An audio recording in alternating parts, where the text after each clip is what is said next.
فرمایا زینب مرحبا، زینب تو نے مشکل آسان کر دی،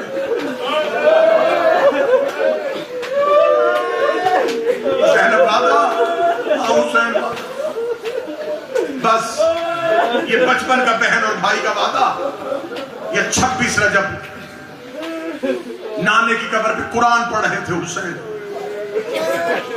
جب ولید کے سپاہی نے آگے کہا تجھے ولید نے دربار پہ بلایا، قبر رسول پہ حسین نے قرآن رکھا، ماں کی دہلیز پہ آئے، بہن نے بھائی کو آتے دیکھا، بی بی رو کے کہتی حسین خیر، زینب مجھے ولید نے دربار پہ بلایا، رو کے کہتی واپس آؤ، جب سے ماں دربار سے آئی ہے میرا دربار سے اعتبار اٹھ گیا، اب مجھے نہیں پتا کون بنا ماتم کرنے کے لیے، جب سے ماں زہرا دربار سے پڑھ گئی، حسین ہم سیدوں کا درباروں پہ اعتبار نہیں تھا، حسین تو نہیں جائے گا، حسین رو کے کہتے زینب میں وعدہ کرتا ہوں میرا قاتل ولید نہیں، میرا مقتل مدینہ نہیں، زینب میں نے وعدے کیے ہوئے میرا مقتل مدینہ نہیں، رو کہتی اگر مدینہ نہیں بھی ہے تو پھر بھی دربار میں نہیں جائے، اگر وہاں تجھ سے کسی نے کوئی اہانت کر دی، تیری توہین کر دی، زینب جیتے جی مر جائے گا، حسین تو نہیں جائے گا، جن کے گھر میں بہنیں بیٹھی ہیں ان کے لیے میں جملہ پڑھوں، بہنیں پہلے بھائیوں کے سامنے ضد کرتی ہیں، جب بھائی نہ مانے پھر بہن رونا شروع کرتی ہیں تاکہ بھائی میرے آنسو دے کے رک سکے، جب حسین بار بار کہتے رہے زینب مجھے جانے دے، زینب مجھے جانے دے، جب زینب عالیہ کا کوئی بس نہ چلا، علی کی بیٹی روئی، بی بی رو رہی ہے اور حسین کے دامن میں ہاتھ ڈالا، دہلیز کے باہر حسین کھڑے، دہلیز کے اندر عالیہ ہے، عالیہ کا ہاتھ حسین کے دامن پہ ہے، فضل کی ماں نے عباس کی زوجہ نے یہ منظر دیکھا، دوڑ کے عباس کے حجرے میں گئی، عباس سینے پہ فضل کو لٹا کے بیٹھا تھا، سر سے چادر اتار کے غازی کے قدموں پہ رکھی، عباس رو کے کہتے فضل کی ماں کیا ہوا ہے، رو کے کہتے سید غریب ہو گئے ہیں، اتنا جملہ سننا تھا عباس کی آوازیں کیا ہوا، فرمایا میں منظر دیکھ کے آئی ہوں، حسین کہیں جانا چاہتا ہے، زینب جانے نہیں دے رہی، عباس نے فضل کو زمین پہ گرایا، عباس جب اٹھا، جب عباس جلال میں آتا تھا زمین کروٹیں لیتی تھی، ادھر عباس جلال میں اٹھا دوڑتا بھی جا رہا ہے اور آواز اکبر قاسم جعفر یحییٰ ہر ایک کی آوازیں لبیک لبیک لبیک، ادھر زینب کی نظر عباس میں پڑی، بی بی نے دامن چھوڑ دیا، حسین کی آوازیں اب کیوں چھوڑا، رو کے کہتی میرا زامن آ گیا، اب تو غازی کی ضمانت میں، عباس روتے روتے وہاں آئے، کتابیں کہتی جہاں بہن اور بھائی کھڑے تھے، عباس نے امامہ اتارا، دونوں کے قدموں پہ رکھا، ہاتھ باندھ کے کہتا تو زہرا کی بیٹی، یہ سیدہ کا بیٹا، مجھے صرف اتنا بتاؤ تمہاری ماں نے میری دعا کیوں مانگی، تو علی کی بیٹی سیدہ اپنے ہاتھوں سے میرے کرتے سی کے گئی، بی بی غازی بھی زندہ رہے اور بہن بھائی بھی روتے رہے، علی کی بیٹی نے یوں عباس کا ہاتھ پکڑا، کتابیں کہتی حسین کا دامن عباس کے ہاتھ میں لیا، رو کے کہتی غازی میں نے حسین تجھ سے لینا، غازی مجھے ضمانت دے، جیسے لے کے گیا ویسے لے کے آئے گا، اتنا جملہ کہنا تھا، حسین کی آنکھوں سے آنسو دھاڑی میں آئے، حسین رو کے کہتے تو نے بھائی کی ضمانت مانگی ہے، جتنا غازی تیرا ہے اتنا ہی میرا ہے، مان تجھے بھی ہے مان مجھے بھی ہے، پھر میں بھی عباس سے کچھ مانگوں، فرمایا کیا مانگے گا، فرمایا عباس اپنا دوسرا ہاتھ دے، زینب کے برقعے کا پلو غازی کے ہاتھ میں دیا، رو کے کا وعدہ کر جب تک تو زندہ ہے زینب کی چادر نہ روتے بھی آواز تو نہیں کرتے،